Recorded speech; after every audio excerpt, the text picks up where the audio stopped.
Seri Coco. Ça va? Ah, ayi kolo kam mboɗa andi an ɓuri ɗon hoore. Aɗa janggade? Mi haalde e babam. Mi haalde babam. Mi haalde e babam. Mi wimo joni somo wela somo metta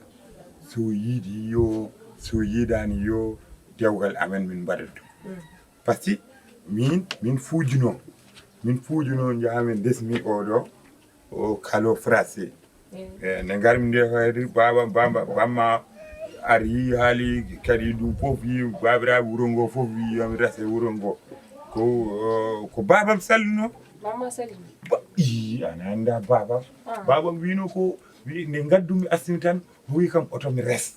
mbi babam mboɗo yiɗi resde o wi kam oto mi res joni noon ñande mi yeehi mbi haalde makko mbimo baba saɗa yiiɗi hawa mi resat sa yiiɗa hawa mi resat welma mettuma mi resat ni mbimomi moƴƴi de min mbiɗa yiɗma no fewi janggo mi ara mi haalde bamma janggo inchallah haalda e baba janggo mi ara ke galle ma ar dalla min kay ɗum gay jinmi so dañi joni ni mbaɗa yiɗi haalbide wallahi aɗen gay min ko an tan jinmi wallahi an tan jinmi e goto goɗɗo mi yiiɗa ayren min noon walla andum mbi kam hawa woni jam ma mboɗo yawnuma par ce que mbiyanum o cukalel o so jibinede ni ono wawi wonde debbo ono wawri wonde debbo o ko cukalel o ha ɓoyi tan mboɗa ho tan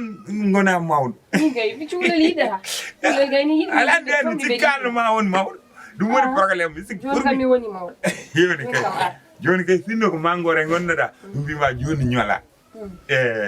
joni a bindi kay ɓendi kay normal kay fe ngara gadda fama heɓa mangore nde ɓendi addi jum wallahi min haalluji belɗi mbayrumi nande e poular wonata tan koye haalde français je me sais jodi ma nanɗo ko weeli inchallah kadi gum riidat jamma riidat jamma ASSIMI o riidat jamma ko ñawe makko okay sellani o sellani o riidat jamma okay sa yi ɗum tan aɗa andi sellani o sellandi ko min suurnoma tan mi wasa haalande ɗum babam ko riido o jamma jehen galle mo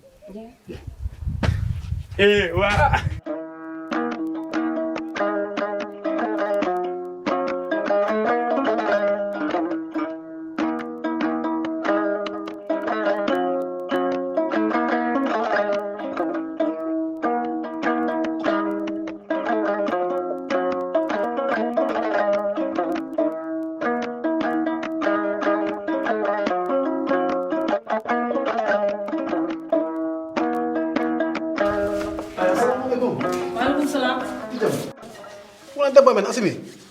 min wona debbo ma ko wadde bone ka debbo men kay an kam yaltinen hoore ma an depuis des années ko garmi ɗo e nder oɗo village an so yiddeni woodi aɗa yiiɗa neɗɗo min kam a waɗani kam hen non neɗɗo añana neɗɗo ɗum ya en jaɓa par ce que min ka debbo men kay mi añatama non seulement yero ko sehlam nder ko kala ko jeeymi ko min jeeyi yero ko sehlam ɗum kay datama mbiɗañma cehilagal ma yerongal ma tahi tu l'encourages maintenant tu lui donnes du courage ah bon a hokkamo courage ha joni omon yiɗi wadde ko ganda hay goto yadani hen ko hollum mi famantiɗa haalde a majjani ko kalmi ko tu le sais très bien de quoi je parle non j'ai pas bien compris moi le problème est que moi j'ai pas affaire avec toi j'avais fait affaire avec le Yaro, c'est mon ami mon compagnon toi c'est pas problème voilà c'est pour cela que je te dis tu l'encourages. Tu lui donnes du courage de parler comme ça ou d'avoir des idées comme ça. Écoute-moi, il faut bien savoir ce que je veux dire. Moi, je n'ai pas affaire avec toi. J'avais affaire avec Yaro.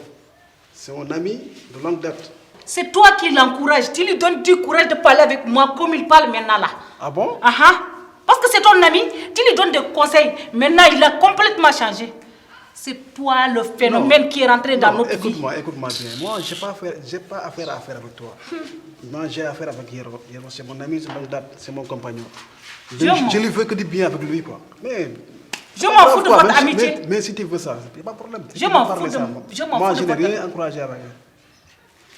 Tu comprends? yero ko sigi lam mbaɗi ko moƴƴe makko tan kamata haalam ko moƴƴe makko wona hedara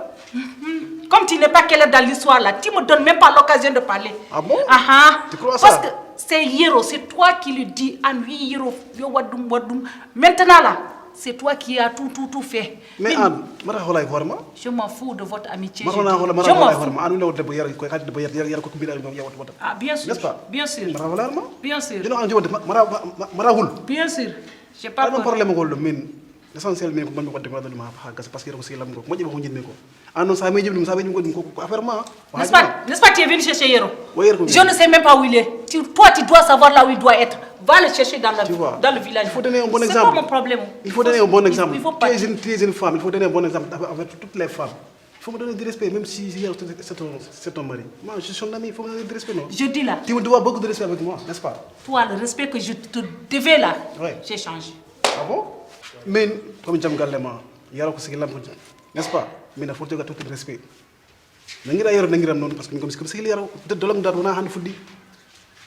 debbo moƴƴo hokkata ko respect holko takki jam galle mum foti ko nangude ha tiiɗa hokko ɗum respect ɗum woni debbo moƴƴo mais an ko sili hol probléme ma an au départ là quand je suis venu est-ce que tu m'as respecté le respect là devait être réciproque je m'en fous regarde entre votre amitié là je ne me rentre même pas dedans si tu veux voir Yero va le chercher ko majjeri hu mbewa laasi nden mi andan ko juna changé ayal jona wuti dem kono holo on par exemple rewɓe fof ene jemmani jima darma kay ñembay ma n'est-ce pas qu'est-ce que le respect va avoir avec le changement on respecte la personne on le respecte un point c'est tout mais le changement pas de changement kundame Yero c'est pas mon problème Yero nandir wuruya ya yilom andal ha jona sanzani comme sikana san kona sanzani ha joni quoi ha jona ni problème quoi salam alaikum gilen ha joni va chercher Yero c'est pas mon problème je m'en problème c'est la mari ma halam va le chercher là où tu veux jaram merci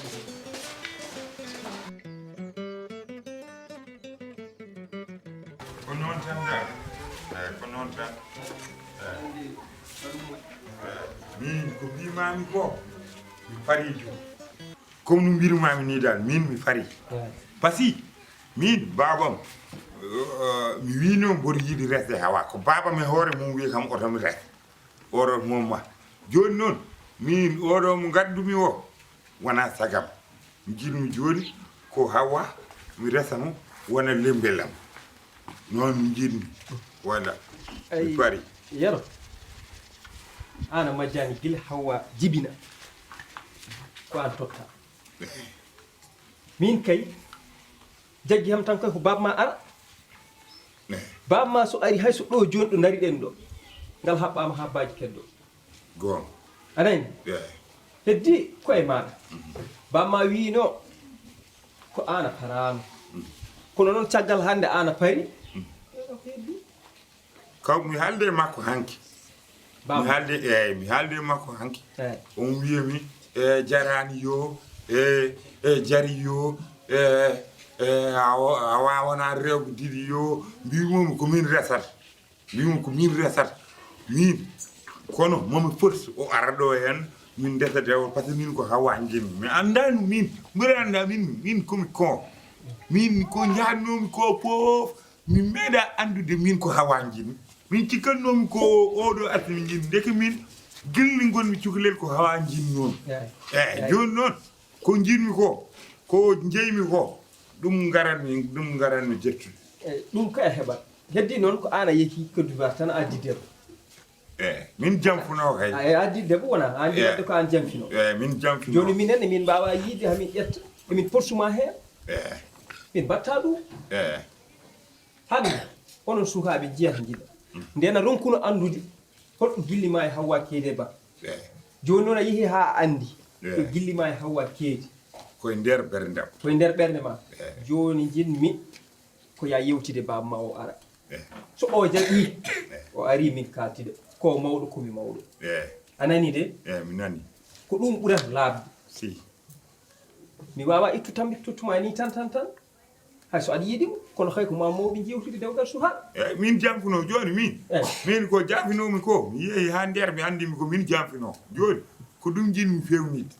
an kay ya jab tan ko heddi ko mami reglu ngini babam o wara do min kay mi jabi jaram jaram wallahi mi jabi jaram ba sabu hande enen ko enen goni wallahi enen dendi do e wuro he gong tigi mini bamma ndiyam sorata gong wona gilene gaddum iwari o ko lutondir don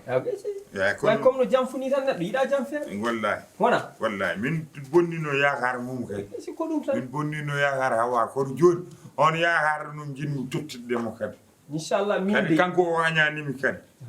wañani biɗa andi o añani anani de kono mbaɗiruɗa ni ko noon joni kam so Allah jaɓi so bamma ari ɗo warat o horata dewgal ko wallahi warat gumde dewgal ngal warat ni e gauche wiye wara e droit eyyi ɗum fo ko ɗum ɗinde tan kadi bamma ko mawɗo a yewtitade mum anani de on wi aɗa force a yewtitade mum seeɗa seeɗa a faami kono kanko jaɓani resde gilne ma ya joni o jaɓani resde elle ko kulde tan rewɓe heddiɓe e wuro ngo haal ɗum bamma ko mawɗuma dewgal bamma diwi kono huma comme wimo yo jeew ha so taw ko diwa goto resa ɗum beele o faama a faami kono so wimo ya ƴeewo diwa o wi hak nena ma yalta ni hak mbimo wadde ya ma tawoyɗa nena ma tawoyɗa nena goppita kam e beye baali di e galle o mi gére galle o haali ko boni de neɗɗo duwonta ko neɗɗo maayi de an heeɓi ko keɓanɗa mi wimo ya